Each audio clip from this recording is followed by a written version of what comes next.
Hello बच्चों, कैसे? उम्मीद करता हूँ बढ़िया होंगे। कमेंट बॉक्स में बताओ आप लोगों की तैयारी कैसी चल रही है। आज की क्लास में हम लोग अपना पूरा प्रैक्टिस सेट लगाएंगे। मुझे कमेंट बॉक्स में बताओगे 100 में से कितने नंबर आ रहे हैं। अगर आपके नंबर आ रहे हैं 90 से ऊपर तो कहीं ना कहीं आप सेफ हो, लेकिन अगर 90 से कम है तो आपको बहुत मेहनत करने की जरूरत है, क्योंकि ये पेपर का फॉर्म भरना तो आसान है लेकिन निकालना इतना आसान नहीं। तो उसके लिए आपको चाहिए ईमानदारी से मेहनत करना। मुझे कमेंट बॉक्स में कितने नंबर आपके आएंगे। तो चलिए शुरू करते हैं। Best of luck.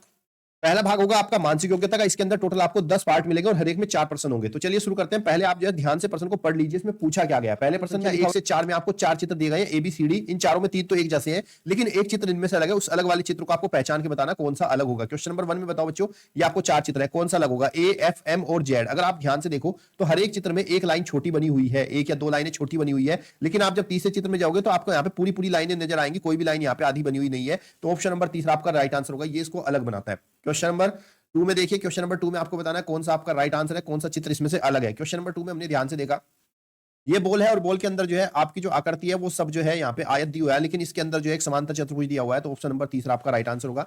ये चित्र इसको अलग बनाता है। क्वेश्चन नंबर 3 में देखिए, क्वेश्चन नंबर 3 में आपको बताओ कौन सा राइट आंसर होगा। ये यहाँ पे आपको 4 दिए हुए हैं, तो चारों में अगर आप देखो तो 3 तो लगभग एक ही जैसे हैं, लेकिन जो तीसरी वाली आकृति है इसके अंदर की तरफ की है, ऊपर वाली आकृति इसकी गायब है। तो ऑप्शन नंबर 3 आपका राइट आंसर हो जाएगा। क्वेश्चन नंबर 4, क्वेश्चन नंबर 4 बताओ बच्चों कौन सी आकृति होगी। ये आपको 4 चित्र दिए गए हैं, चारों में से एक से ये 3 एक जैसे हैं, लेकिन एक कोई अलग है। तो यहाँ पे देखो बच्चे, ये भी एक जैसा ही लग रहा है, ये भी, लेकिन इसमें दोनों तरफ की एक तरफ से एरो गायब हो गया है। तो ऑप्शन नंबर 4 आपका राइट आंसर है।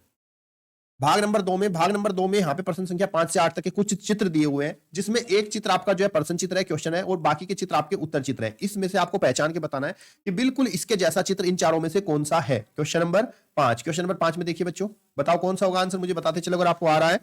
तो क्वेश्चन नंबर 5 में आपका 5 का दूसरा जो है राइट आंसर होगा, क्योंकि बिल्कुल इसके समान चित्र बना हुआ है। क्वेश्चन नंबर 6 में हमें पहचान के बताना है कौन सा बिल्कुल इसके समान चित्र बना हुआ है। देखो यहाँ पे डॉट है तो यहाँ पर भी डॉट है, यहाँ पे multiply multiply minus plus. I think option number 4 आपका बिल्कुल राइट आंसर हो जाएगा। अगला देखिए, क्वेश्चन नंबर 7 में हमें इसके समान आकृति बतानी है। तो उसके समान आकृति अगर हम यहाँ से देखें 7 में, तो ये यहाँ पे डॉट, यहाँ पर भी डॉट है, ये भी same. I think question number 1 आपका राइट आंसर हो जाएगा। क्वेश्चन नंबर 7, क्वेश्चन नंबर 8 में बतानी है भाई कौन सी बिल्कुल इसके समान आकृति है। क्वेश्चन नंबर 8 में, तो 8 में देखो यहाँ पे 2 एरो है और इसी एक तरफ जो है वी का साइन है बना हुआ, लेकिन यहाँ पे दोनों है तो ये नहीं होगा। इसमें देखते हैं क्वेश्चन नंबर 2 में, ये बिल्कुल सेम टू सेम आकृति है, तो ऑप्शन नंबर 2 आपका राइट आंसर हो जाएगा।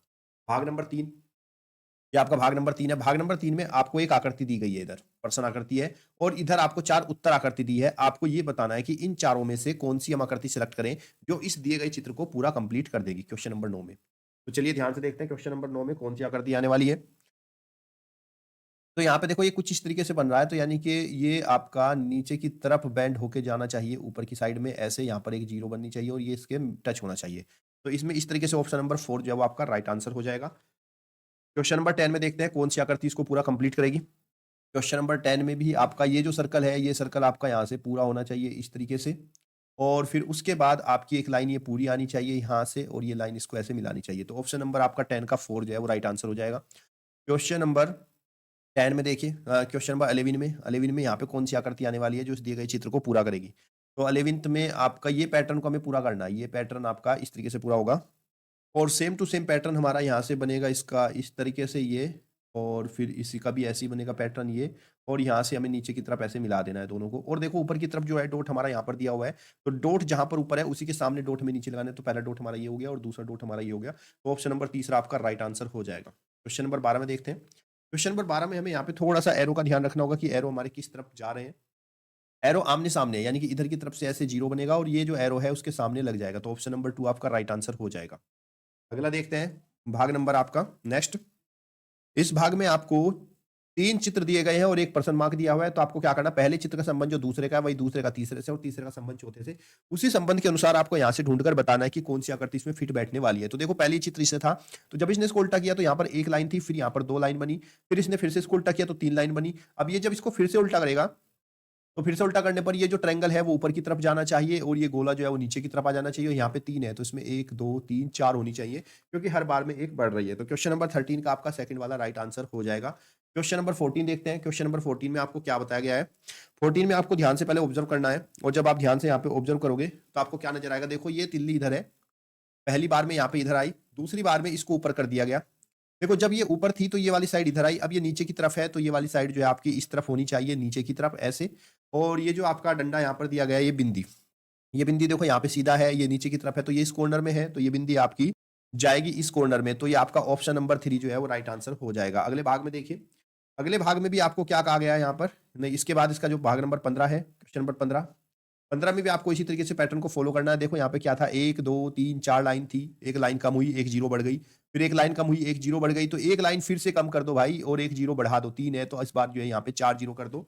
ऑप्शन नंबर आपका 4 जो है राइट आंसर हो जाएगा। क्वेश्चन नंबर 16 में देखिए, क्वेश्चन नंबर 16 में क्या दिया गया है, 16 में हम ध्यान से पैटर्न को देखेंगे तो पहले आपकी सीधी लाइन थी, फिर हमने इसको जो है इस तरफ घुमा दिया क्लॉकवाइज और इसके ऊपर एक डंडा बना दिया, फिर से हमने इसको क्लॉकवाइज घुमा दिया, फिर एक डंडा बना दिया, फिर से हम इसको क्लॉकवाइज घुमाएंगे, तो ये लाइन जब ऐसे घूमेगी इस तरफ तो नीचे वाली लाइन जो है सबसे ऊपर चली जाएगी। इसके बाद जो है यहाँ पर 2 लाइनें पहले से थी तो एक लाइन बढ़ जाएंगी, यानी कि 1 2 3 पैटर्न हो जाएगा। ऑप्शन नंबर 4 आपका राइट आंसर हो जाएगा। अगले भाग में देखो, क्वेश्चन नंबर 17 से 20 में आपको क्या बताना है, यहाँ पर आपको टोटल जो है 4 आकृति दी गई है, तो इसमें ये बताना है जो पहली आकृति का संबंध दूसरी से है वही आपका तीसरी का संबंध चौथी से होगा। तो इसी संबंध के अनुसार आपको बताना है यहाँ पे कौन सी आकृति आएगी इन प्रश्न चिन्ह में से छांटकर। क्वेश्चन नंबर 17 के पैटर्न में आपने यहाँ से देखा कि इसमें से यहाँ पे जो एक लाइन कम कर दी गई है और आपका ये पैटर्न हमें यहाँ पर मिल गया है 3 2 1, लेकिन इस पैटर्न के बीच में से उसने एक लाइन निकाली है। इसी प्रकार से जब हम इसको इधर से करेंगे तो यहाँ से बीच में से एक पैटर्न हम लोग इसका निकाल देंगे। ये आपका टोटल पैटर्न एक साइड का निकल जाएगा, तो आपके बचेंगे टोटल 3। ऑप्शन नंबर 3 आपका राइट आंसर हो जाएगा। क्वेश्चन नंबर 18 में ध्यान से देखो बच्चों, यहाँ पर ये आपका एक सर्कल दिया गया है, इस सर्कल में इसने क्या किया, इस एरो को अंदर से बाहर की तरफ निकाल दिया। तो इसी प्रकार से आपकी ये वाली जो आकृति है ये भी इसमें से बाहर की तरफ निकलेगी। इसकी डायरेक्शन यहाँ थी लेफ्ट से राइट में, तो ये ऊपर की तरफ गया, यहाँ पे राइट से लेफ्ट में है तो ये डायरेक्शन आपकी नीचे की तरफ हो जाएगी। 18 का आपका 3 जो है वो राइट आंसर हो जाएगा। अगले भाग में देखिए, क्वेश्चन नंबर 19, क्वेश्चन नंबर 19 में भी आपका इससे ये संबंध है आपका कि यहाँ पर ये आकृति देखो, जो इधर लेफ्ट में है वो राइट में बदल गई और राइट वाली लेफ्ट में, लेकिन ये बड़ी छोटी हो गई। इसी प्रकार से यहाँ वाली जो आकृति है आपकी, ये भी आपकी यहाँ पे क्या है, डाउन में है, तो इसी पैटर्न के अनुसार ये भी जो है ऊपर वाली आकृति नीचे आएगी, नीचे वाली ऊपर, लेकिन इनकी साइज भी बदल जाएंगे। ऑप्शन नंबर 3 आपका राइट आंसर हो जाएगा। क्वेश्चन नंबर 20 में, क्वेश्चन नंबर 20 में देखो, ये एरो इस तरफ जा रहा है और ये एरो भी इधर भी इस तरफ जा रहा है, यानी कि बीच वाला सेम है और जो बीच वाला है इसकी डायरेक्शन यहाँ पर बदल गई है। तो इसी प्रकार हमारा क्वेश्चन नंबर 20 में भी ये आकृति हमारी इस तरफ है, तो ये वाली आकृति भी इसी तरफ रहेगी सेम टू सेम, लेकिन ये नीचे वाली आकृति को ऊपर की तरफ बना देंगे। तो आपका ऑप्शन नंबर यहाँ पर नीचे वाली आकृति हमने ऊपर बनाई और ये एरो जो है नीचे की तरफ ऐसे लगेगा, तो आपका ऑप्शन नंबर यहाँ पर हो जाएगा 1 राइट आंसर। 20 का आपका 1 हो जाएगा। अगला भाग देखिए, अगले भाग में आपको दिया गया निर्देश, यहाँ पर आपको कुछ आकृति दी गई है जो ज्यामितीय आकृति है और आपको ज्यामितीय आकृति को पूरा करना है, जैसे कि त्रिभुज हो गया, वर्त हो गया, वर्ग हो गया, इस तरह की आकृति। तो आपको यहाँ पर ये आकृति दी गई है और इस आकृति को हमें पूरा कंप्लीट करना है, यानी कि ये आकृति आपकी ऐसी है तो ये आकृति आपकी कुछ इस तरीके से बनेगी, तब जाके पूरा का पूरा आयत आपका तैयार होगा। तो इस आकृति में बताना कौन सी आकृति रखें जो इसमें अंदर कंप्लीटली फिट हो जाए। तो 21 का आपका 4 राइट आंसर, क्योंकि जब हम इसको रखेंगे तो ये इसके साथ पूरी कंप्लीटली फिट हो जाएगी और 21 का 4 आपका राइट आंसर हो जाएगा। 22 में देखिए, 22 में आपकी ये आकृति हमें पूरा करना है इस तरीके से, इसको एक पूरा का पूरा वर्ग बनाना है और पूरा वर्ग बनाने के इन चारों आकृति में से कौन से हमें चूज करनी होगी। तो 22 में 1 आपका, ये आकृति को अगर हम इसके ऊपर रख देंगे कंप्लीटली तो ये आपका एक पूरा वर्ग तैयार हो जाएगा। प्रश्न संख्या 22 में भी आपको एक पूरा वर्ग बनाना है इस तरीके से, कंप्लीट वर्ग। तो ये देखो यहाँ पे ये आकृति इसके नीचे जाएगी और ये एक छोटा सा कटा हुआ कॉर्नर है, छोटा सा कटा हुआ कॉर्नर जो कि हमें यहाँ दिखा रहा है। 23 का आपका 4 वाला राइट आंसर हो जाएगा। अगला देखिए क्वेश्चन नंबर 24, 24 में कौन सी आकृति इसके अंदर रखिए कि कंप्लीटली ये एक पूरा पूरा वर्ग, तो हमें इतना पैटर्न के लिए फिल करने के लिए एक आकृति का पार्ट इसके अंदर रखना होगा। तो क्वेश्चन नंबर 24 का आपका सेकंड जो है वो राइट आंसर हो जाएगा। अगला क्वेश्चन देखते हैं, अगला पार्ट, पार्ट नंबर नेक्स्ट है आपका 25 से 28 में आपको यहाँ पे मिरर इमेज देनी है, तो आपको बताना है कि शीशे में कैसी दिखाई देगी। क्वेश्चन नंबर 25 है ये, 25 को हमें बताना है शीशे में ये आकृति कैसी दिखाई पड़ेगी। तो शीशे में जो लेफ्ट वाला हिस्सा होता है वो आपका राइट दिखाई देता है और राइट वाला हिस्सा आपका लेफ्ट दिखाई देता है, तो ये हमें राइट की तरफ देखना है और ये आपका हिस्सा लेफ्ट की तरफ हमें दिखाई देगा। तो क्वेश्चन नंबर 25 में ये आकृति देखो शीशे से दूर की तरफ जा रही है, तो शीशे से दूर जानी चाहिए, शीशे के पास है तो ये नहीं होगा। ये वाला हिस्सा देखो लेफ्ट वाला जो है आपको राइट में दिखाई दे रहा है और राइट वाला हिस्सा आपको लेफ्ट में दिखाई दे रहा है। ऑप्शन नंबर 2 आपका राइट आंसर हो जाएगा। क्वेश्चन नंबर 26 में देखिए कौन सी आकृति इसमें बिल्कुल सटीक बैठने वाली है। ये आपको मिरर इमेज बतानी है कि मिरर इमेज कौन सी होगी 26वें में। तो 26वें में आप देखो देखो जो शेप है वो तो सेम ही रहेगी ना भाई, शेप तो नहीं बदल जाएगी, यहाँ पे शेप बदली है, यहाँ पे बदली है, यहाँ पे बदली है, तो ऑप्शन नंबर 4 आपका राइट आंसर हो जाएगा। सिर्फ डायरेक्शन बदलती है, शेप कभी भी नहीं बदलती। तो क्वेश्चन नंबर 26 में देखो ये एरो शीशे की तरफ जा रहा है, तो इधर की तरफ शीशे की तरफ आता हुआ प्रतीत होना चाहिए, जबकि ये जाता हुआ दिख रहा है, ये नहीं होगा। क्वेश्चन नंबर 26 का पार्ट नंबर 2 देखते हैं। 2 में हमने देखा कि भाई इसमें ये सेम है, ये एरो इधर भी जा रहा है लेकिन ये इससे बाहर तरफ जाता हुआ दिखाई दे रहा है और ये तीर इससे दूर है, तो इधर भी दूर ही होना चाहिए। तो आपका क्वेश्चन नंबर 26 का सेकंड वाला जो है वो आपका राइट आंसर हो जाएगा, क्योंकि थर्ड वाले फोर्थ में आपका यहाँ है, तो इसलिए सेकंड वाला राइट आंसर। क्वेश्चन नंबर 27, आपको बताना है आर की राइट इमेज कौन सी है, तो आर इधर लेफ्ट है, ये राइट है, तो राइट वाला इधर लेफ्ट हो जाएगा। ऑप्शन नंबर 1 आपका राइट आंसर होगा। अगले भाग में देखिए, भाग नंबर 29 से 32 में आपको यहाँ पे कागज दिया गया है। इस कागज को फोल्ड करना है, फोल्ड करके मोड़ना है, मोड़ के फिर खोलना है। तो आपको बताना है इसमें कौन सी इमेज आपकी नजर आएगी। तो बच्चे, ये हमारे पास एक कागज था, इसको यहाँ से फोल्ड किया, दोनों साइड से कट किया। तो जब हम इसको बनाएंगे ना, तो हमें ये इधर से भी इसी तरीके से हमें कट नजर आएगा, ये इस तरीके से कट होकर आएगा। फिर जब हम इसको खोलेंगे तो यही सेम इमेज हमें नीचे बनेगी। तो ऑप्शन नंबर 1 हमारा राइट आंसर हो जाएगा। क्वेश्चन नंबर 30 में देखो बच्चों, पहले ये कागज है, हमने बीच में से इसको इस तरफ मोड़ दिया। बीच में से इसको मोड़ने के बाद फिर ऊपर की तरफ फोल्ड किया, और फोल्ड करने के बाद हमने इसको यहाँ से कट कर दिया। अब हमें बताना है कि हमारी इमेज कैसी हमें दिखाई देगी। तो जब मैं इस कागज को सीधा खोलूंगा तो ये तो लाइन ऑफ सिमेट्री है, लाइन ऑफ सिमेट्री में मुझे ये कागज यहाँ से सेम इस तरीके से दिखाई पड़ेगा। जब मैं इसको पूरा खोलूंगा तो पूरा खोलने के बाद ये कागज इतना इधर कटा हुआ नजर आएगा मुझे, और फिर इतना ही ये कागज यहाँ से पूरा बनने के बाद इतना ही ये कागज इधर की तरफ कटा हुआ नजर आएगा। तो ये मुझे कुछ इस तरह की इमेज बनेगी, जो कि मुझे मिलेगा ऑप्शन नंबर 30 का पार्ट नंबर फर्स्ट जो है राइट आंसर मुझे मिल जाएगा। अगला देखिए, क्वेश्चन नंबर 31 में आपका यहाँ पे जो कागज है उसको मोड़ा है डायगनली साइड से, और फिर यहाँ से मोड़कर फिर से एक बार इसको फोल्ड किया, और फोल्ड करने के बाद यहाँ से इसमें 2 कट लगाए हैं, एक ये वाला कट और एक यहाँ पे 0। तो जब मैं इसको खोलूंगा तो खोलने के बाद मुझे यही इमेज मिलेगी, ऐसी सेम टू सेम इधर की तरफ कट मिलेगा, और ये इमेज मुझे पूरी ऐसे मिलेगी, और ये जो सर्कल है वो यहाँ पर भी मिलेगा। जब मैं इसको सामने खोलूंगा तो सामने भी मुझे सेम टू सेम ऐसी कटी हुई इमेज दिखाई देगी इस तरीके से, और ये जो कॉर्नर वाले पार्ट है मेरे, कॉर्नर वाले भी इधर और इधर की तरफ यहाँ पे 0 मुझे मिल जाएगा। तो क्वेश्चन नंबर 31 का आपका नंबर 3 जो है वो राइट आंसर हो जाएगा। क्वेश्चन नंबर अगला देखिए आपका 32 में भी आपको एक पेपर दिया गया, इसको बीच में से मोड़ा, फिर यहाँ से फोल्ड किया, यहाँ से फोल्ड करना, फिर से फोल्ड किया, फिर इसको ऐसे बनाया। तो जब हम इसको फोल्ड कर सीधा खोलेंगे यहाँ पर 32 में, तो आपकी जो ये कटा हुआ पैटर्न है वो यहाँ पर नजर आएगा। फिर जब हम इसको सीधा खोल देंगे इस तरीके से पूरे पेपर को, तो ये 4 पैटर्न आपको नजर आएंगे, जो कि इधर भी कटा हुआ होगा और इधर भी कटा हुआ होगा। और ये पैटर्न जब हम इसको पूरा खोलेंगे इन्हीं पैटर्न को, तो हमें एक एक जो है इसके ऊपर मिल जाएगी, और ये पूरा हमारा कंप्लीट हो जाएगा। ऑप्शन नंबर 3 आपका राइट आंसर हो जाएगा। अगला भाग है क्वेश्चन नंबर 33 से 36 तक। आपको यहाँ पे क्या बताना है, ये कुछ आकृति यहाँ पे आपको दी गई है, आपको बताना है इन आकृति से मिलकर इनमें से कौन सा चित्र कंप्लीट हुआ है। इन आकृति से मिलकर कौन सा चित्र आपका कंप्लीट हुआ है। तो देखो, ये आपके एक वर्त के 4 छोटे छोटे भाग दिए हैं, चारों भागों को मिलाएंगे तो आपका ऑप्शन नंबर 2 राइट आंसर बनेगा।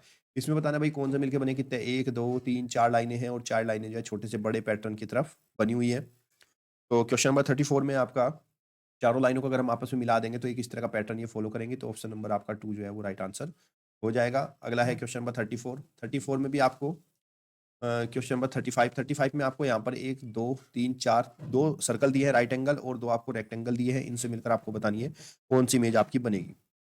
तो यहाँ पर आपके राइट एंगल होंगे 1 2 3 इमेज है तो ये नहीं होगा, 2 राइट एंगल हो गए और 2 ये, तो ऑप्शन नंबर 2 आपका राइट आंसर हो जाएगा। क्वेश्चन नंबर 35 में इनको जोड़कर बतानी कितनी बनेगी, 1 2 3 4 स्लाइस है, 1 2 3 और 4 स्लाइस यहाँ पे आपस में जुड़े हुए हैं। तो क्वेश्चन नंबर 36 का आपका 1 जो है वो राइट आंसर हो जाएगा। भाग नंबर हमारा 10 है। भाग नंबर 10 में 37 से 40 में आपको ढूंढना है एक छिपी हुई आकृति। ये आकृति यहाँ पर छिपी हुई है इसमें, और इस आकृति को हमें ढूंढ के बताना है कि आकृति इनमें से आखिर किसके अंदर छिपी हुई है। क्वेश्चन नंबर 37 में ये जो आपको हाफ तीर दिखाई दे रही है, यही आकृति आपको ढूंढनी है इसमें। तो 37 में ये आकृति देखो कौन से चित्र के अंदर आपको नजर आएगी। 37 में आप अगर ध्यान से देखो तो ये आकृति आपको यहाँ पर नजर आ रही है। ऑप्शन नंबर 1 आपका राइट आंसर हो जाएगा। क्वेश्चन नंबर 38 में आपको ये आकृति ढूंढनी है। आधा सर्कल और वी का शेप, आधा ये क्वार्टर सर्कल हो गया और वी का shape. I think option number 2 आपका राइट आंसर हो जाएगा। क्वेश्चन नंबर 39 में ये आकृति आपकी कहाँ पर है, ये आर जैसा बना हुआ है और पी जैसा ऑप्शन। तो आई थिंक आर और पी जैसा ऑप्शन यहाँ से यहाँ तक ऐसे मिल जाएगा। ऑप्शन नंबर 4 आपका राइट आंसर हो जाएगा। क्वेश्चन नंबर 40 में देखते हैं ये वाली आकृति आपको कौन से उसमें छिपी हुई दिखाई देगी। क्वेश्चन नंबर 40 ये बनाना है हमें इस तरह का पैटर्न एक, ये पैटर्न इसके अंदर किस में छिपा हुआ है, तो यहाँ पे भी नहीं है, यहाँ पे तो ये पैटर्न हमें ऐसे ऐसे बाहर फिर अंदर। आई थिंक ऑप्शन नंबर हमारा 4 जो है। को पेपर में इस तरह का सवाल दिया जाएगा कि कक्षा में 20 विद्यार्थियों की औसत उम्र है 15 वर्ष, विद्यार्थियों की औसत उम्र दी जाएगी और उसमें कहा जाएगा कि एक शिक्षक को भी शामिल कर लें। अगर इसमें शिक्षक भी एक शामिल हो जाता है तो बताओ उनका औसत हो जाता है 16 वर्ष। तो बताओ उस शिक्षक की उम्र कितनी होगी, ये हमें बताना है। तो अगर आपको शिक्षक की उम्र जाननी है तो उसके लिए बहुत ही सिंपल सा तरीका है। यहाँ पे हमें क्या करना है, देखो शिक्षक की उम्र जाननी है तो शिक्षक की उम्र बराबर आपका हो जाएगा। आपको क्या करना है, देखो 20 विद्यार्थियों का औसत कितना है आपका 15 वर्ष है। तो आपको क्या करना है, जो भी आपके विद्यार्थियों की संख्या है इसकी गुणा करनी है पहले और दूसरे औसत के अंतर से। पहले औसत था 15 और बाद में हो गया था 16, तो 16 माइनस 15 इन दोनों का अंतर, और इसमें प्लस कर देंगे बाद वाले औसत को जो टीचर को जोड़ने के बाद औसत आया था। यहां से हम इसको सोल्व करेंगे तो ये हो जाएगा 20 गुणा 16 माइनस 15 1 और प्लस में 16, तो 20 प्लस 16 आपका हो जाएगा 20 प्लस 30 36। तो उस टीचर की उम्र 36 वर्ष होगी। ऑप्शन नंबर बी आपका राइट आंसर है। क्लियर बच्चों, एक बार फिर से समझ लो, मैं फॉर्मूला बना देता हूं। अगर आपको टीचर की उम्र जाननी है तो आपको क्या करना है, जो स्टूडेंट है उसको मल्टीप्लाई करना है दोनों एवरेज के डिफरेंस से, यानी कि दूसरा एवरेज A2 और पहला एवरेज A1, और उसमें आपको प्लस कर देना है दूसरे एवरेज को, आपका उत्तर आ जाएगा। क्लियर बच्चे, अगर आपको ये पहला क्वेश्चन समझ में आया है अच्छे से, तो दूसरे क्वेश्चन का आंसर मुझे आप लोग खुद ही दीजिएगा, क्योंकि जब तक आप खुद से नहीं करोगे तब से आपसे नहीं होंगे। तो यहाँ पर भी देखो 40 छात्रों की औसत उम्र 18 वर्ष है, अध्यापक को सम्मिलित किया तो औसत उम्र 19 वर्ष हो गई। तो बताओ अध्यापक की आयु क्या होगी। बहुत ही सिंपल तरीके से करना है, जैसे मैंने बताया टीचर की उम्र बराबर क्या करोगे, 40 छात्र है इनमें गुणा कर देना दोनों एवरेज के अंतर से, 19 माइनस 18, और फिर प्लस कर देना बाद के एवरेज को, और आपका आंसर आ जाएगा। कमेंट बॉक्स में बताना क्या आंसर आया है।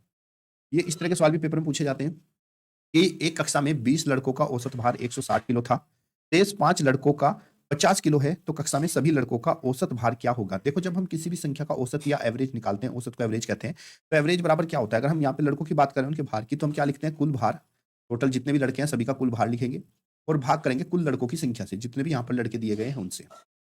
अब यहाँ पे हमसे कहा गया है कि 20 लड़कों का औसत भार है 160 और 5 लड़कों का 50 किलो। तो साथ ही अगर हमें कुल भार निकालना है, किसी भी वस्तु का कुल भार या कुल योग निकालना होता है, तो कुल भार बराबर हमें क्या करना होता है, कुल भार बराबर लड़कों की संख्या और गुणा में जितना भी उनका औसत आ रहा है। तो यहाँ पे 20 लड़कों का औसत है 160, तो 20 गुणा 160 करेंगे तो हो जाएगा 16 दूनी 32, तो ये आ गया 16 दूनी 32 और डबल जीरो, तो आपका 3200 किलोग्राम तो आ गया यहाँ पर 20 लड़कों का भार। ये 20 लड़कों का भार है जो 20 बॉयज हैं। उसके बाद 5 लड़के और थे, तो यहाँ पे 5 बॉय का भी भार निकाल लेंगे। भार निकालने का कुल तरीका क्या होता है, टोटल औसत और जितने लड़कों का है, तो 5 गुणा 50 करेंगे, 50 पंजे कितना हो गया 250।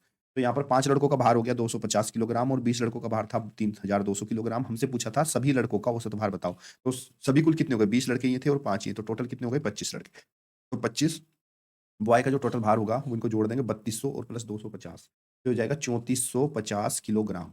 अब हमें तो बताना भाई एवरेज, और एवरेज बराबर क्या होता है, एवरेज बराबर होता है कुल भार बटे में कुल लड़के। कुल भार कितना आया 3450 किलो आया, और कुल लड़के हमारे पास कितने थे यहाँ पर 25। इसको हल करेंगे, 5 से काटें, 5 5 25, और ये आपका 5 छंग 30, 5 9 45 जीरो, और फिर 5 से काट देंगे, 5 एकम 5 बचा 1 19 हो जाएगा, 5 तिया 15 और 5 छठे 40। तो कुल भार जो हो जाएगा सभी लड़कों का वो 138 किलोग्राम हो जाएगा। ऑप्शन नंबर ए आपका राइट आंसर। बस आपको ध्यान रखना है एवरेज निकालना है तो कुल भार बटे कुल लड़के होगा, और अगर हमें कुल लड़कों का भार निकालना है तो कुल लड़कों का भार बराबर हो जाएगा एवरेज गुणा में कुल लड़के, यानी कि जितने लड़कों का एवरेज दिया गया है भार वो, और कुल लड़कों गुणा करेंगे तो उन्हीं लड़कों का भार निकल कर आ जाएगा। अगला प्रश्न आपका है 10 संख्याओं का औसत 7 है, अगर प्रत्येक संख्या में 12 से गुणा कर दी जाए तो नई संख्या का औसत मान क्या होगा, आपसे ये पूछा गया है। तो देखो अगर उसने कहा प्रत्येक यानी कि हर एक संख्या में, एवरी नंबर में अगर मल्टीप्लाई करते हैं तो आपको पूरा हल नहीं करना। 10 संख्याओं का औसत था 7, तो इसी 7 में जितनी सभी संख्याओं से गुणा कर दी उस औसत में से गुणा कर दीजिएगा, 12 से 84, तो सभी संख्याओं का औसत 84 हो जाएगा। ऑप्शन नंबर डी आपका राइट आंसर। जैसे आपका क्वेश्चन नंबर 20 है, क्वेश्चन नंबर 20 में भी आप देखो 20 संख्याओं का औसत है 18, यदि प्रत्येक संख्या से 3 घटा दिया जाए तो नया औसत क्या होगा। तो यहाँ पर भी 20 संख्याओं का जो औसत था वो पहले 18 था, और हर एक प्रत्येक संख्या से 3 घटाया है, तो हमें क्या करना है, बस औसत में से हम उसी को घटा देंगे जो प्रत्येक संख्या में से घटाया था, वही हमारा नया औसत आ जाएगा 15। प्रत्येक 5 सम संख्याओं का औसत क्या होगा। जब आपको लगातार सम संख्याओं का औसत पूछा जाए, भाई लगातार प्रत्येक यानी कि 5 का, 6 का, 10 का, इस तरीके से, तो आपको क्या करना है, जितनी भी संख्याओं का औसत पूछ रहा है, जैसे यहाँ पे 5 पूछ रहा है तो 5 में हम 1 प्लस कर देंगे, जितनी भी संख्या का पूछा उसमें 1 प्लस कर देना है, तो आपका औसत निकल के आ जाएगा। तो ऑप्शन नंबर सी आपका राइट आंसर हो जाएगा। यहाँ पर क्वेश्चन नंबर इसमें देखिए प्रथम 4 विषम संख्याओं का औसत क्या होगा। अगर आपको प्रथम विषम संख्याओं का औसत पूछा जाता है तो प्रथम विषम संख्याओं का औसत जितनी विषम होती है वही उनका औसत भी हो जाता है। यहाँ पे प्रथम 4 विषम का पूछा है तो उनका औसत भी 4 हो जाएगा। ऑप्शन नंबर बी आपका राइट आंसर हो जाएगा। मैंने आपका पहले ध्यान से पढ़ लो क्या लिखा है, प्रथम 10 अभाज्य संख्याओं में गुणनफल में इकाई का अंक क्या होगा। देखो पहले बात करते हैं अभाज्य संख्या की। अभाज्य संख्या वो होती है जो संख्या किसी से नहीं कटती। तो शुरू की जो 10 अभाज्य संख्या होती है वो होती है आपकी 2 3 5 7 आपका 11 13 17 और 19 और उसके बाद 23, ये आपकी शुरू की 10 अभाज्य संख्याएं हैं। अब उसने कहा कि इन अभाज्य संख्याओं की गुणा करिए और गुणा करने पर बताइए इकाई के स्थान का अंक क्या है। देखो अगर ये कहता है कि गुणनफल ज्ञात करो तो हम सबकी गुणा करते, लेकिन इकाई का अंक पूछा है तो हमें क्या करना है, उसके लिए हम गुणा करेंगे। यहाँ पे पहले हम 2 की गुणा 3 से करेंगे, तो 2 की गुणा जब हम 3 से करेंगे तो 2 तिया मुझे मिलेगा 6, और 6 के बाद अगला अक्षर क्या है हमारे पास 5 है, तब इस 6 में हम इससे अगले अक्षर की गुणा करेंगे, और 6 पंजे हमारा कितना आ गया यहाँ पर 30 आ गया।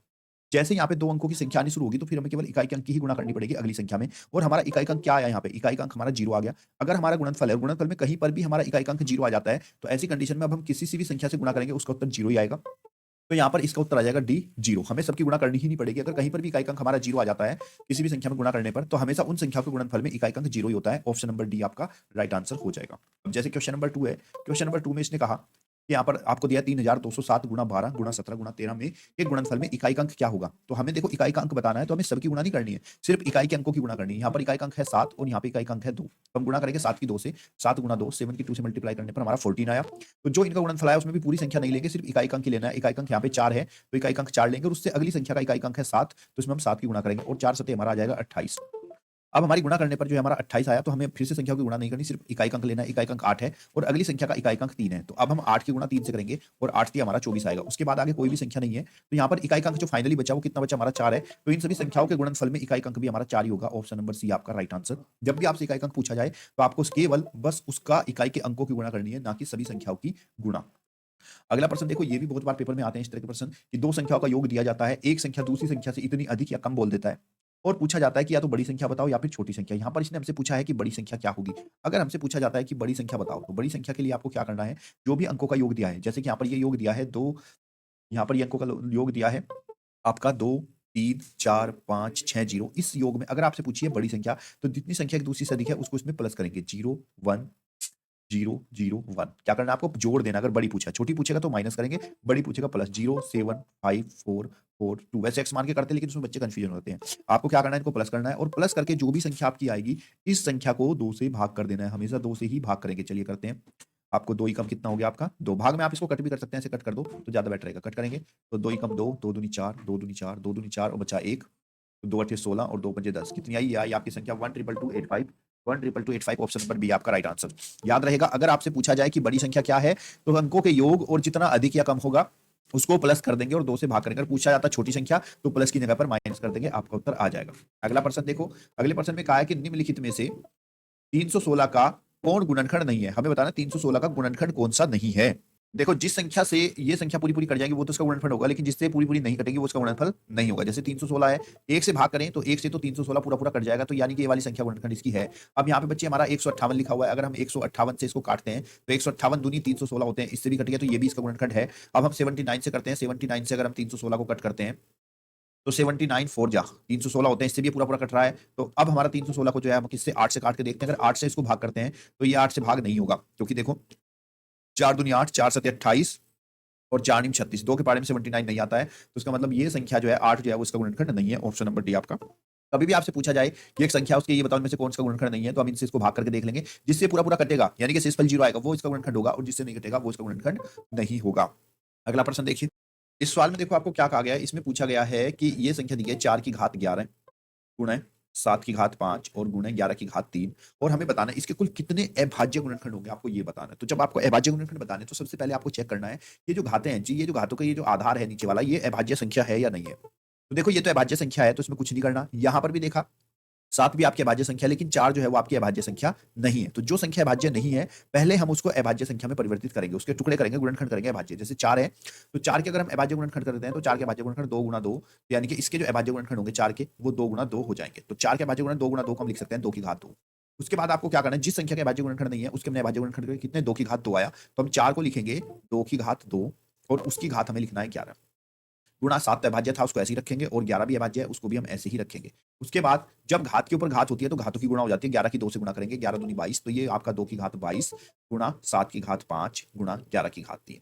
अब आपको बताना कुल कितने अभाज्य गुणनखंड हैं। तो कुल अभाज्य गुणनखंड के लिए इनकी जो घातें होंगी, देखो अब सभी संख्याएं जो नीचे हैं वो अभाज्य हैं, तो अगर सभी संख्या अभाज्य हो जाएंगी तो इनकी जो घातें उनको जोड़ दीजिए, 22 + 5 + 3, 22 5 27 3 30, तो इसके कुल अभाज्य गुणनखंड जो है वो 30 हो जाएंगे। ऑप्शन नंबर आपका बी जो है वो राइट आंसर। अगला प्रश्न है आपका कि 6 के पहले 4 गुणज का योग क्या होगा। देखो 6 के पहले 4 गुणज का मतलब है 6 का पाड़ा, 6 कम 6, 6 दूनी 12, 6 तिया 18 और 6 चौक 24। अगर हम इनको प्लस कर देंगे तो पहले 4 गुणज हमें पास निकल के आ जाएंगे, लेकिन हम इसको कुछ अलग तरीके से सीखेंगे, क्योंकि वो 6 के पहले 4 बोला, हो सकता है 6 के पहले 10 बोल देता तो क्या हम 10 लिख के जोड़ते, या 6 के पहले 20 बोल देगा तो क्या उनको जोड़ेंगे, तो ऐसा क्वेश्चन जो है हो सकता है गलती हो जाए। तो इसे करने का एक शॉर्ट ट्रिक है, वो आप सीख लो, और अगर छोटी संख्या 3 4 तो आप इसको प्लस भी कर सकते हैं। तो उसका तरीका क्या है करने का वो सीख लो पहले आप। आपको क्या करना है, अगर आपको 6 के पहले 4 गुणज का योगफल बताना है तो जो 6 के पहले 6 के गुणज है इसको 6 को लिख लीजिए। 6 के बाद आपको गुणा करनी है, क्या लिखा है यहाँ पे 4 गुणज, जितने गुणज पूछे हैं उससे गुणा करो और उसके एक ज्यादा से, 4 से एक ज्यादा 5 और इसको 2 से भाग कर दो, तो आपके 6 के पहले 4 गुणज का योगफल आ जाएगा। करते हैं इसको, 4 2 दूनी 4, तो 5 दूनी 10 और 10 6 60, तो 6 के पहले 4 गुणज का योगफल जो है वो आपका 60 होगा। ऑप्शन नंबर डी आपका राइट आंसर। आप इनको प्लस करोगे तब भी आपका उत्तर यही आएगा।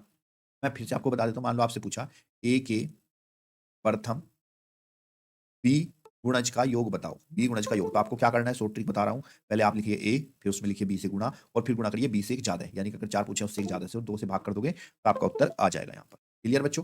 कोई डाउट है तो कमेंट बॉक्स में जरूर पूछना, और मैं चाहूंगा ये जो आखिरी सवाल है आपका, इसका उत्तर आप ही दीजिए। लास्ट सवाल का आखिरी क्वेश्चन में कहा गया कि ये 6 7 3 5 और यहाँ पर स्टार बना दिया गया, इस स्टार के स्थान पर कौन सी संख्या रखी है इनमें से ये 9 से पूरा पूरा विभाजित हो जाए। तो आपको कैसे करना है, क्या आप यहाँ पे संख्या रख के बार बार भाग करोगे? नहीं, ऐसे तो टाइम लगेगा बहुत ज्यादा। तो आपको क्या करना है, जो आपकी संख्या दी गई है स्टार को छोड़कर, जैसे 6 7 3 5 और 1, इन सभी संख्याओं को आपको प्लस कर लेना है पहले। इनको जब आप प्लस करोगे तो प्लस करने पर आपको आएगा 7 6 13 3 16 5 21 और 1 22, प्लस करने पर आपको आया 22। जो भी आपको प्लस करने के बाद संख्या आएगी, इनके अंकों को फिर से आपको प्लस करना है। इनके 22 में आपको 2 + 2 को प्लस करना है, और 2 + 2 आपका 4 आ जाएगा। जोड़ने के बाद में जो आपकी एक अंक की संख्या बचेगी, इस संख्या को हमें किससे भाग करना है, 9 से विभाजित करना है। तो इसको 9 में से माइनस कर देंगे, 9 में से 4 को माइनस किया 5, तो वो संख्या आपकी 5 हो जाएगी। ऑप्शन नंबर सी आपका राइट आंसर। क्लियर है? कभी भी आपको 9 से पूछा जाएगा तो बस यही करना है, सभी अंकों को प्लस करना है। प्लस करके अगर 2 अंकों की संख्या आती है उनको फिर से प्लस करना है। प्लस करने के बाद जो भी एक अंक की संख्या आएगी उसको 9 में से माइनस कर देना है, आपका उत्तर आ जाएगा। अगला प्रश्न देखिए, ये भी बहुत अच्छा सवाल है। इसमें क्या कहा गया, एक विद्यार्थी ने 7236 को 56 के बदले, यानी कि 56 से गुणा करना था, लेकिन गलती से उसने 65 से गुणा कर दिया, और उसका उत्तर सही उत्तर से कितना भिन्न है, यानी कि उसका जो उत्तर है, अब जो उसका आंसर आया वो पहले सही वाले आंसर से कितना कम या ज्यादा है, हमें ये बताना, उनका अंतर क्या होगा। तो इसके लिए भी एक बहुत ही सिंपल सा तरीका है। आपको क्या करना है, देखो इस संख्या को गुणा करना था 7236 को, तो यहां पे लिखिए आप 7236, इसमें इसको 56 से गुणा करना था, लेकिन गलती से इसने 65 से कर दिया। अब इनका जो सही उत्तर है और गलत उत्तर में कितना अंतर है, तो उसके लिए आपको क्या करना है कि यहाँ पे देखो 56 से गुणा करना था और 65 से कर दिया, तो पहले इन दोनों संख्याओं का अंतर निकाल लोगे, यानी कि 65 में से आप 56 को माइनस कर दोगे। जो भी संख्या, अंतर का मतलब होता है बड़ी से छोटी को माइनस करेंगे। माइनस करेंगे, 15 में से 6 गया 9, 0, तो इनको घटाने के बाद कितना है आपका 9 आया। अब आपसे पूछा है कि ये उत्तर कितना भिन्न है, कितना इनके बीच में अंतर है, तो आपका जो भी इनको माइनस करके आएगा उस संख्या की यहाँ पर हम इससे गुणा कर देंगे, और इसको गुणा करने पर आपको मिलेगा 65,124। तो आपका ऑप्शन नंबर बी आपका राइट आंसर। कभी भी आपको ऐसा पूछे जाए कि भाई इस संख्या में इससे गुणा करना था, बदले में इससे कर दिया, तो ये जो गुणा करने के बाद संख्या और पहले में कितना अंतर हुआ या कितनी कम या ज्यादा हुई, तो उसके लिए ये बहुत सिंपल सा तरीका है, दोनों को घटाओ और आपस में घटाने के बाद जो भी आया उसका गुणा कर दो, आंसर आ जाएगा। अगला सवाल देखिए, ये भी बहुत अच्छा सवाल है आपका, प्रश्न संख्या 3। अंक 0147 को बिना दोहराए, मतलब किसी भी संख्या को रिपीट नहीं करना है, यदि एक अंक का प्रयोग एक बार में किया जाए तो उससे बनने वाली 4 अंकों की सबसे बड़ी और सबसे छोटी संख्या का अंतर बताइए क्या होगा। जब हम सबसे बड़ी संख्या बनाते हैं किसी भी दिए गए अंकों से, तो बड़ी संख्या बनाने के लिए आपको क्या करना है, जो भी आपके अंक दिए गए हैं इन अंकों को घटते हुए क्रम में लिखना है। घटते हुए मतलब पहले सबसे बड़ा अंक 7 है, फिर उससे छोटा अंक 4 है, फिर उससे छोटा आपका 1 है और उससे छोटा 0। तो इन अंकों से ये बनने वाली सबसे बड़ी संख्या होगी, इससे बड़ी संख्या कोई भी नहीं बन सकती। उसके बाद हमें इन्हीं अंकों से हमें छोटी संख्या बनानी है, और जब हम कोई छोटी संख्या बनाते हैं तो अंकों को हमें बढ़ते हुए क्रम में लिखना होता है, यानी कि पहले सबसे छोटा अंक फिर उससे बड़ा। लेकिन अगर आपका 0 है तो 0 को कभी भी आप शुरू में नहीं लिखोगे, 0 को आपको लिखना है यहाँ पे सेकंड पोजीशन पे। 0 आपका हमेशा सेकंड पोजीशन पाएगा, बाकी अंकों को बढ़ते हुए क्रम में लिखेंगे, तो आपका 1 0 4 और 7, तो ये हमारी सबसे छोटी संख्या हो जाएगी। मैं 0 को क्यों नहीं लिखता हूं वो भी आपको बताएंगे कि 0 क्यों नहीं लिखना। अब हम इनको बताना है कि इनका अंतर क्या होगा, तो अंतर के लिए हम इनको घटा देंगे, माइनस करेंगे। 10 में से 7 गया आपका 3, इधर बचा 0, तो फिर से आपका क्या होगा 10 हो जाएगा। 10 में से 4 गया आपका 6, यहां पर आपका 3 बचा, और 7 में से 1 गया 6, तो आपकी संख्या हो जाएगी 6363। तो ऑप्शन नंबर ए आपका राइट आंसर। अब मैं आपको बताता हूं जीरो पहले क्यों नहीं रखना जब हम छोटी से छोटी संख्या लिखते हैं, क्योंकि अगर मैं जीरो पहले लिखता हूं तो क्या संख्या बनेगी मेरी 0 1 4 7, और अगर जीरो सबसे शुरू में होता है तो जीरो की कोई वैल्यू नहीं होती, कोई मान नहीं होता। तो ऐसी कंडीशन में ये केवल 3 अंकों की संख्या हो जाएगी, 4 अंकों की संख्या ये नहीं होगी। इसलिए हम जो है जीरो को कभी भी शुरू में नहीं लिखते। अगर हमें छोटी संख्या लिखनी है तो दाएं तरफ बाएं तरफ से जब हम यहां से लिखते हैं तो यहां से हमें जीरो को हमेशा सेकंड पोजीशन पर लिखना है, बाकी अंकों को बढ़ते हुए क्रम में लिख देंगे, तो हमारी छोटी से छोटी संख्या ही बनेगी। अगला प्रश्न देखिए, ये भी बहुत इंपॉर्टेंट है और कई बार ये पेपर में आपका पूछा गया है। प्रश्न संख्या 4 है हमारी। तीन संख्या जो एक दूसरे के सहभाज्य है। सहभाज्य वो संख्या होती है जिनके बीच में कोई कॉमन गुणनखंड नहीं होता है, कोई एक संख्या से वो दोनों संख्या नहीं कर सकती। जिसमें प्रथम दो संख्याओं का गुणनफल है 119 और अंतिम दो संख्याओं का गुणनफल है 391। तो बताओ तीनों संख्याओं का योग क्या है। तो मान लीजिए आपकी जो तीन संख्या वो है ए बी सी, और तीनों संख्या आपस में सहभाज्य है, और प्रश्न के अनुसार कहा गया है कि शुरू की दो संख्याओं का गुणा करते हैं तो 119 आता है, यानी कि ए और बी की अगर हम गुणा करते हैं तो गुणा करने पर हमें मिलता है 119, और फिर बाद की दो संख्याओं की अगर हम गुणा करते हैं यानी कि बी और सी की अगर हम गुणा करते हैं तो गुणा करने पर मिलता है हमें 391। तो हमें इन तीनों संख्याओं का योग बताना है, यानी कि हमें बताना है ए प्लस बी प्लस सी क्या होगा। तो अगर आपको ऐसे कहा गया सहभाज्य संख्या है तो और आपको संख्याओं को पता लगाना है, तो देखो दोनों ही बार में जो है बी आपका कॉमन है, बी ऊपर भी है नीचे भी, तो हमें ये जो संख्याओं का गुणनफल है 119 और 391 इसके हमें अभाज्य गुणनखंड करने हैं। तो पहले 119 के गुणनखंड करेंगे। 119 हमारा 7 से कटेगा, 7 कम 7 बचे 6, बचे आपके 4 तो कितना हो गया 49, 7 7 49, और 17 आपका 17 से कटेगा, 17 कम 17। फिर अगली संख्या थी आपका 391, 391 के भी अभाज्य गुणनखंड करेंगे। दोनों ही संख्याओं में बी कॉमन था तो इन दोनों में से किसी एक संख्या से कट सकता है, तो ये आपका 17 से कटेगा, 17 दूनी 34, बचे कितने 5 और 17 51, तो आपका 23 23 से कटेगा। अब दोनों ही बार में देखो यहाँ पर क्या था, बी हमारा कॉमन था और यहाँ पर भी दोनों में कॉमन क्या है 17 है, तो इसका मतलब ये हुआ कि हमारी जो संख्या बी है, हमारी जो संख्या बी है वो आपकी 17 हो जाएगी। बी क्या हो गया हमारा 17 हो गया। ए हमारा कितना है 7, क्योंकि 17 और 7 की गुणा करके 119 आया, और सी आपका हो जाएगा 23, क्योंकि बी तो दोनों ही जगह था। तो ए बी सी हमें तीनों संख्या मिल गई 7 17 और 23। हमसे पूछा गया है तीनों संख्याओं का योगफल क्या होगा, तो हमें ए बी सी यानी कि तीनों का योग बताना है, तो हम जोड़ देंगे 7 + 17 और +23, इनको तीनों को प्लस करेंगे और प्लस करने पर हमें मिलेगा 47। तो हमारा ऑप्शन नंबर यहाँ पर ए जो है वो राइट आंसर हो जाएगा। क्लियर बच्चे? अगला प्रश्न है, महेश अपनी कक्षा के छात्रों के बीच 5 किलोग्राम मिठाई बांटता है। कुल मिठाई उसके पास कितनी है? 5 किलोग्राम मिठाई वो लेकर आया है, टोटल स्वीट। और हर एक छात्र को 1/8 किलोग्राम मिठाई मिलती है, यानी कि एक छात्र को, एक स्टूडेंट को वो देता है 1/8 किलोग्राम। 1/8 किलोग्राम। हमें बताना है कि कक्षा में कुल कितने छात्र थे। तो अगर हमें यहाँ पर कुल छात्र निकालना है तो कुल छात्र बराबर हो जाएगा कुल मिठाई, जितनी भी मिठाई हम बांट रहे हैं वो, कुल मिठाई भाग एक छात्र को जितनी मिल रही है, एक छात्र को मिली मिठाई। अब यहाँ पे बच्चे कुल मिठाई हमारे पास कितनी थी? कुल मिठाई थी 5 किलो और एक छात्र को मिल रही थी 1/8 किलो। और मैंने बताया था जब हम भाग करते हैं तो भाग करते हुए पहली संख्या को ऐसे ही और भाग वाले निशान को गुणा में बदलकर इसको उल्टा कर देते हैं। तो 1/8 जो है आपका 8/1 हो जाएगा, 8 पंजे 40। तो कक्षा में जो कुल छात्र हैं वो आपके 40 हैं। ऑप्शन नंबर बी आपका राइट आंसर। ध्यान से पढ़िए क्या बोल रहा है। यदि एक विक्रेता एक कुर्सी को 15% लाभ के स्थान पर 8% लाभ पर बेचता है तो उसे 56 रुपए कम मिलते हैं। कुर्सी का क्रय मूल्य क्या होगा? वो इस तरह का क्वेश्चन हमें देता है, कभी यहाँ पे लाभ दे देगा, कभी हानि, और कभी दोनों में लाभ या फिर दोनों में हानि। इस तरह के प्रश्न आपको मिलेंगे और यहाँ पे मूल्य कम या अधिक मिलेगा और आपसे पूछेगा क्रय मूल्य क्या है। तो उसके लिए हमें क्रय मूल्य निकालने के लिए बहुत ही सिंपल सा काम करना है। कॉस्ट प्राइस बराबर जितने भी आपको कम या अधिक मिलते हैं या फिर उनका जो अंतर है विक्रय मूल्य का, जो कि यहाँ पे 56 है, ये लिखकर इसको 100 से गुणा करना है और इसको भाग करना है। देखो अगर दोनों जगह एक ही चीज है, जैसे यहाँ पर भी लाभ हुआ है और यहाँ पर भी लाभ हुआ है, अगर दोनों जगह पर लाभ है तो आपको इनके अंतर से भाग करना है। तो हम इनको अंतर से भाग करेंगे। देखिए यहाँ पे 15 और यहाँ पे 8, तो इनका अंतर हो जाएगा 15 माइनस 8। ध्यान रखना अगर दोनों जगह लाभ लाभ है तो अंतर करेंगे, हानि हानि है तो भी अंतर करेंगे। अब इसको सोल्व करेंगे तो आपको हो जाएगा 56 गुणा 100 डिवाइड बाय 15 में से 8 गया आपका 700, तो 56 और 100 गुणा 8 बराबर आपका 800। तो इसका क्रय मूल्य आपका 800 रुपये हो जाएगा। ऑप्शन नंबर बी आपका राइट आंसर। ठीक है। दूसरी कंडीशन, जैसे कि प्रश्न संख्या 2 है, इसमें अगर आप देखते हो तो यहाँ पे क्या कंडीशन आपको दी गई है। एक आदमी ने एक घड़ी को 5% हानि पर बेचा। यदि वह उसको इतने अधिक में बेचता तो उसको 10% का लाभ होता, तब घड़ी का क्रय मूल्य क्या होगा? आपसे ये बताना है। तो इसमें भी सेम ही कंडीशन है। देखो यहाँ पे क्रय मूल्य निकालना है तो हमें क्या करना है, देखो जितना कम या अधिक में, जैसे पहले वाले सवाल में आपने देखा तो यहाँ पे उसको कम मिल रहे थे, यहाँ पे अधिक मिल रहे हैं, तो बात एक ही है। यहाँ पर ये पूछ रहा है कि इसको इतने अधिक मिले, तो हमें यही संख्या लिखनी है 5,056.25। इसको 100 से गुणा करना है। मैंने आपको क्या बताया पहले सवाल में कि अगर लाभ लाभ होगा तो इन दोनों के अंतर से करेंगे, हानि हानि होगा तब भी अंतर। लेकिन अगर एक में हानि है और एक में लाभ है, एक में हानि एक में लाभ, तब इनके योग से हमें डिवाइड करना है, इनके प्लस से। तो 10 प्लस 5 को हम प्लस करेंगे तो 10 प्लस 5 बराबर आपका 15 हो जाएगा। तो आपका हो जाएगा यहाँ पे 56.25 डिवाइड बाय 15 और इंटू में 100। इसको सोल्व करेंगे बच्चे तो देखो 2 के बाद दशमलव है यहाँ पर और यहाँ पे 100 से गुणा, तो 100 से ये दशमलव हट जाएगी। इसको भाग करेंगे तो आपका 15 तिया 45, 15 सत्ते 105 और 15 पंजे 75, 375 आ जाएगा। ऑप्शन नंबर सी आपका राइट आंसर। अब क्वेश्चन नंबर 3 देखिए। क्वेश्चन नंबर 3 में क्या बोला गया है? एक वस्तु के क्रय और विक्रय मूल्य का अंतर है 240।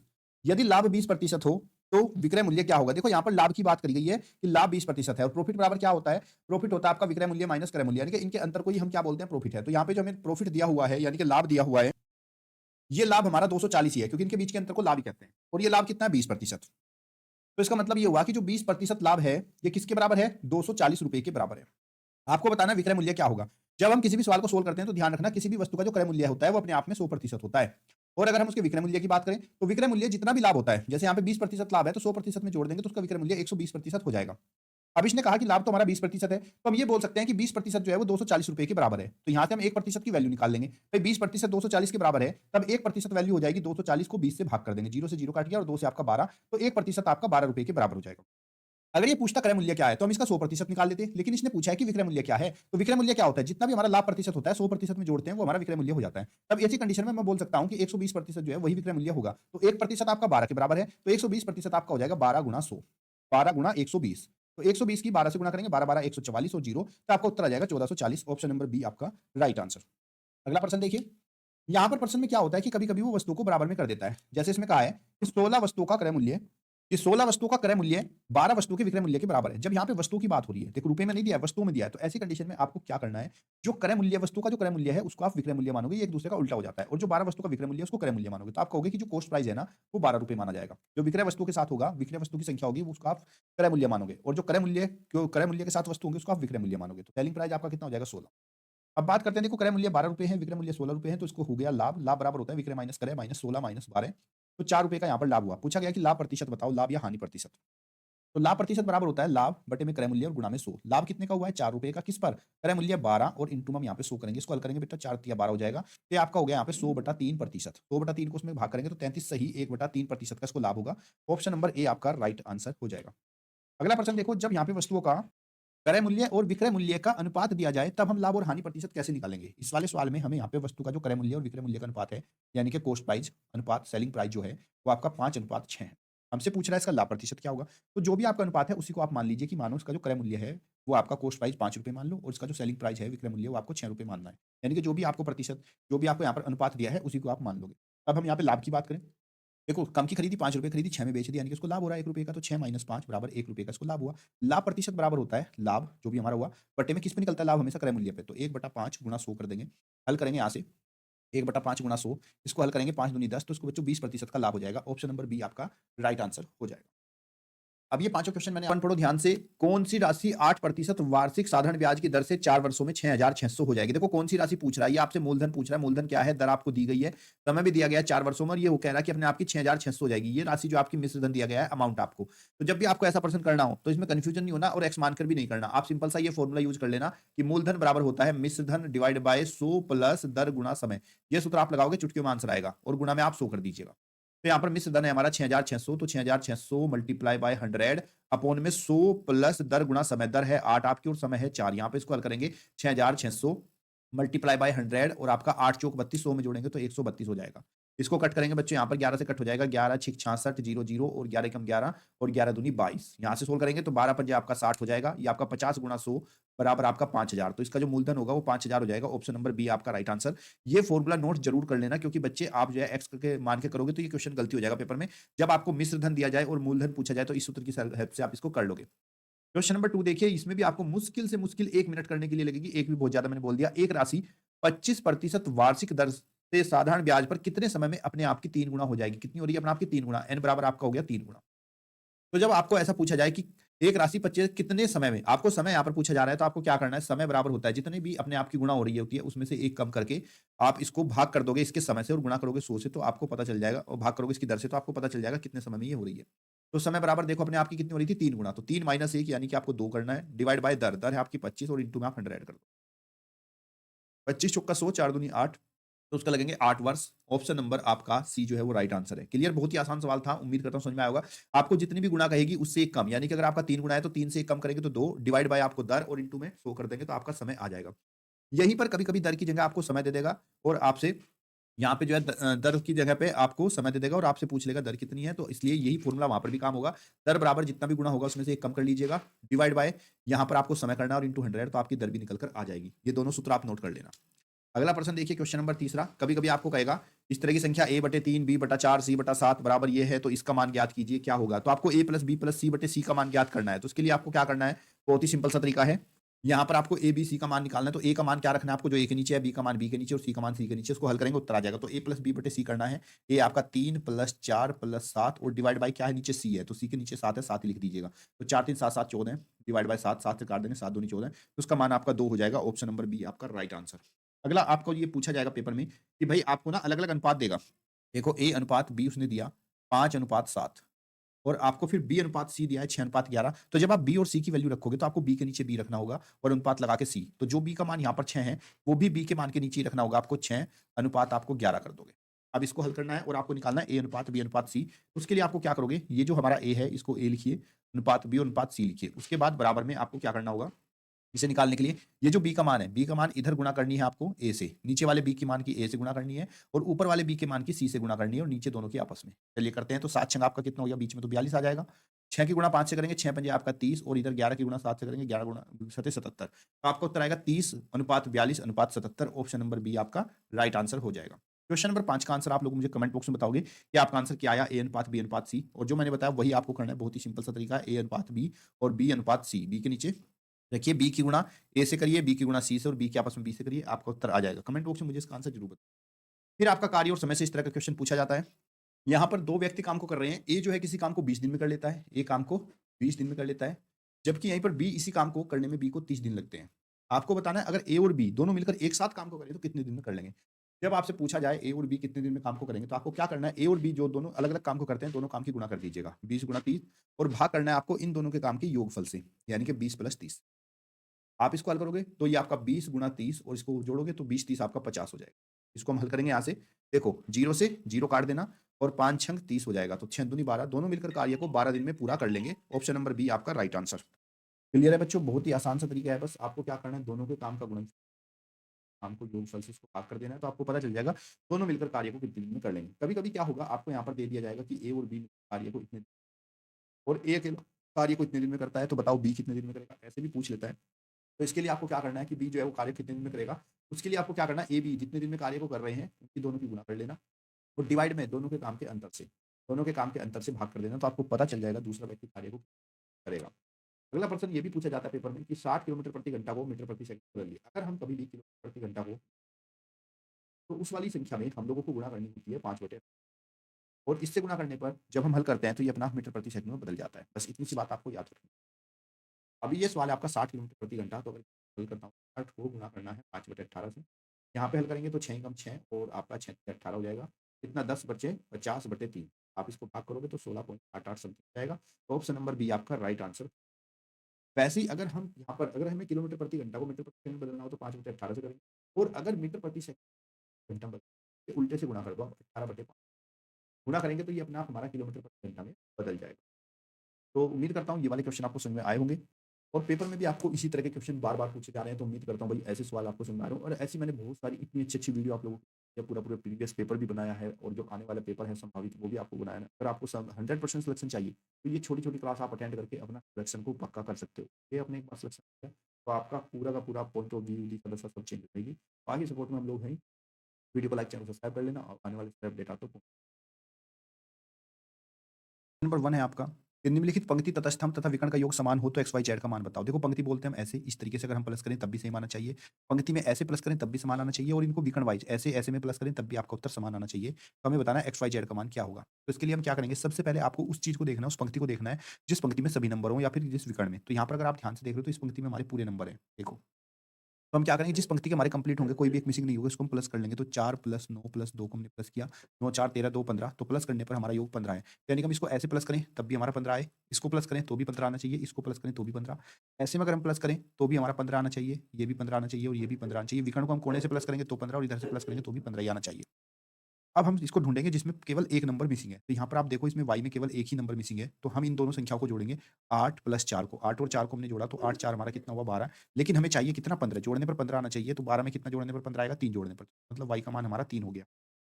y का मान रखने पर अब हमारी इस पंक्ति में आपने ध्यान से देखा तो यहाँ पर इस पंक्ति में 5 और फिर w, y की जगह पे तो 3 आ गया। तो 3 5 और w को हम प्लस करेंगे तो 3 + 5 होगा, और 5 3 हमारा 8 आया। लेकिन जोड़ने पर आना कितना चाहिए था 15। तो 8 में क्या जोड़ेंगे हम 15 लाने के लिए 7, 8 7 हमारा 15 हो गया। तो इसका मतलब w का मान हमारा 15 आ गया। तो यहाँ पर हमारा w भी आ गया। उसके बाद हम अगली पंक्ति देखेंगे।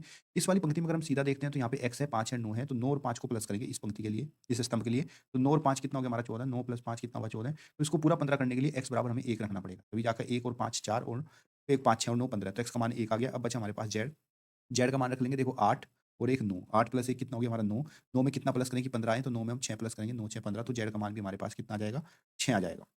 अब हमें बताना था कि एक्स वाई जेड का और डब्ल्यू का मान कितना है। तो एक्स का मान हमारा बच्चे 1 आया। एक्स यहाँ पे लिख लो उनको, एक्स वाई जेड डब्ल्यू। अब केयरफुली वैल्यू रखो। एक्स का मान हमारा 1 आया, वाई का मान हमारा यहाँ से 3 आया था, और जेड का मान हमारा यहाँ पर, यह जेड का मान हमारा 6 आया, और डब्ल्यू का मान हमारा कितना आया आपका 8, 5 3 8 और 7 15। तो डब्ल्यू का मान हमारा 7 आया। हमने ये सारी वैल्यू यहाँ पे रखेंगे। 1 3 6 7 ऑप्शन नंबर हमारा 1 3 6 7 ऑप्शन नंबर बी आपका राइट आंसर होगा। क्लियर। इसी तरीके से बच्चों हमारा ये क्वेश्चन नंबर सेकंड है, ये मैंने आप ही लोगों के लिए रखा है कि आप लोग इससे खुद पता करो कैसे हम इसको सॉल्व करेंगे। यहाँ पे प्रश्न में बताया गया कि इसको ऐसे प्लस करें, ऐसे प्लस करें, आप इसको पंक्ति में प्लस करो या फिर विकर्ण में प्लस करो, हर बार आपका उत्तर 21 ही आना चाहिए। तो उसके लिए आपको बताना है इसमें एक्स वाई जेड का मान क्या होगा। तो जो बच्चे सीरियस तैयारी कर रहे हैं तो उम्मीद करूंगा कि एक्स वाई जेड का मान आप लोग मुझे कमेंट बॉक्स में जरूर बताएं। अगला प्रश्न देखो, ये भी पैटर्न पर आधारित है। इसी में भी हमें पैटर्न को ही पहचानना है कि इस पैटर्न के अनुसार हमारा यहाँ पर क्या आएगा।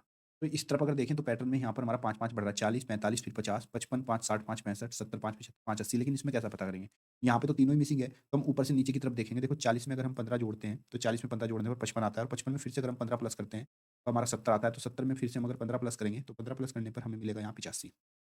इसी प्रकार देखो 45 में भी हमने 15 प्लस किया तो हमारा 60 आया, और 60 में 15 प्लस करेंगे 75। तो 75 में भी जब हम यहाँ पे 15 प्लस करेंगे तो हमारा ये आ जाएगा 75 5 80 10 90। तो इसी तरीके से इसको 5 5 बढ़ाया, 85 5 90, 90 के बाद आएगा 95। तो आपका option number B right answer हो जाएगा। अब क्वेश्चन नंबर 3 में देखिए, क्वेश्चन नंबर 4 में ये श्रेणी में हमें बताना है कि इसमें अगला पद कौन सा आएगा। तो इस श्रेणी के हमें पैटर्न को समझना पड़ेगा। पहला संख्या देखो माइनस है, फिर प्लस है, फिर माइनस, फिर प्लस, फिर माइनस, फिर प्लस, फिर माइनस, फिर प्लस, फिर माइनस, फिर प्लस। तो यहाँ संख्या प्लस की आई। अब प्लस के पैटर्न को पढ़ेंगे तो प्लस का पैटर्न कितना है 2, 2 के बाद आया 4, 4 के बाद आया 6, यानी कि 2 2 प्लस आ रहा है। 6 में प्लस 2 करेंगे 8, और 8 में हम प्लस 2 करेंगे तो यहाँ पे प्लस का 10 आना चाहिए। तो इस पैटर्न में आपकी संख्या होगी ऑप्शन नंबर राइट आंसर। इसके बाद आपका अगला सवाल है इस पैटर्न को हमें पढ़ना है और पढ़ के हमें बताना है कि इस पैटर्न में अगली वैल्यू क्या आएगी। तो आप यहाँ पे देख रहे हो 5 और 5 की गुणा करी तो आपका 25 आया। 5 में फिर हमने 10 प्लस किया और इधर आया 15 और इधर भी हमने 10 प्लस करा, इधर भी 15 और 15 की 15 से गुणा करी तो आपका 225 आया। इसी प्रकार 15 में फिर हमने 10 प्लस किया, हर एक बार 10 प्लस करते हुए जा रहे हैं और इन संख्याओं की गुणा। तो 15, 10, 25, 10, 35, 10, 45 और 10, 55। तो यहाँ पर आना चाहिए आपका 55 और 55 और 55 और 55 की फिर हमें गुणा करनी है। और जब हम 55 की गुणा करेंगे तो हमारा आ जाएगा 3025। ऑप्शन नंबर सी हमारा राइट आंसर। यहाँ पे आप गुणा कर लीजिए या फिर हम बोल सकते हैं कि इनका वर्ग भी किया हुआ है। अगली संख्या देखो, यहाँ पर क्या है आपका कुछ पद दिए गए हैं। 3 के बाद हमारा 4 है, 4 के बाद 6 है, 6 के बाद 9, 9 के बाद 13। तो उसका अगला पद क्या आएगा? तो सबसे पहले इनमें हमें संबंध ढूँढना पड़ेगा। 3 में जब हमने 1 प्लस किया तो 3 में 1 जोड़ने पर हमें 4 मिलेगा और 4 में जब हमने 2 जोड़ा तो हमें 6 मिला। यानी कि हर बार 1 बढ़ा के जोड़ रहा है और 6 में फिर हमने जब 3 प्लस किए तो 6 में 3 प्लस करने पर 9 मिला और 9 में हमने 4 प्लस किए तो 9 और 4 13 आया। तो यानी कि 13 में जब हम 5 प्लस करेंगे तो 13 और 5 आपका 18 आ जाएगा। तो अगला पद आपका 18, ऑप्शन नंबर ए आपका राइट आंसर हो जाएगा। और ये सारे वो सवाल हैं जो पेपर में बार-बार पूछे जाते हैं। इस वाले सवाल को देखो, उसमें देखते हैं अगला पद क्या आएगा। यहाँ के 1 है, 1 में हमने किससे 2 से गुणा करी तो 1 दूनी 2 आया और 2 में फिर हमने 2 से गुणा करी तो 2 दूनी 4 आया। 4 में फिर हमने 2 से गुणा करी, 4 दूनी 8 आया। 8 में हम फिर से 2 से गुणा करेंगे तो 8 दूनी 16, यानी कि हर बार अगला पद जो है पिछले पद का डबल होता जा रहा है। ऑप्शन नंबर बी आपका राइट आंसर हो जाएगा। तो पैटर्न के सवाल करते हुए बच्चे बस आपको थोड़ा-सा ध्यान रखना है कि वो किस पैटर्न को फॉलो कर रहा है, उसमें प्लस कर रहे हैं कि माइनस कर रहे हैं। अगर आपको ये सवाल समझ में आए हैं कि किस तरीके से आपको उनको लगाना है, तो मैं आपको होमवर्क में दे रहा हूँ आपको 8 सवाल और ये 8 सवाल वो इंपॉर्टेंट सवाल है जो आपके पेपर में आने ही वाले हैं। तो जैसे आपको ये पैटर्न दिया, इसमें बताना अगला पद कौन-सा होगा। जहाँ पर भी आपको रिक्त स्थान दिख रहा है, वो रिक्त स्थान वाला पैटर्न आपको भरना है और इनके पूरे के पूरे 8 क्वेश्चन के आंसर आपको देने हैं। क्योंकि जो बच्चा सीरियस होगा और जिसको तैयारी करनी है 100% आंसर लेना है तो आंसर ज़रूर देगा और ताकि जब आप लोग खुद से सोल्व करोगे तो तभी आपको पता भी चलेगा कि आपको इसमें से कितने क्वेश्चन आए और कितने नहीं। और सारे क्वेश्चन ये वो हैं जो लगातार बोर्ड में आते हैं और मैंने अब तक के जितने भी क्वेश्चन आप लोगों को सारे वही क्वेश्चन जो पेपर में बार-बार आते हैं। इससे पहले जितने वीडियोज़ हैं वो सारे आपके मैथ के वो क्वेश्चन हैं कि जब आप पेपर करने बैठोगे तो आपको 100% मैं उम्मीद करता हूँ इन 8 क्वेश्चन आप लोग कमेंट बॉक्स में ज़रूर बताओगे कि क्या इनके आंसर आए और अगली क्लास में मैं आपको कराऊँगा इससे भी मोस्ट इम्पोर्टेंट और साथ ही साथ आपको पूरा का पूरा प्रैक्टिस सेट जिससे कि आप पेपर में बहुत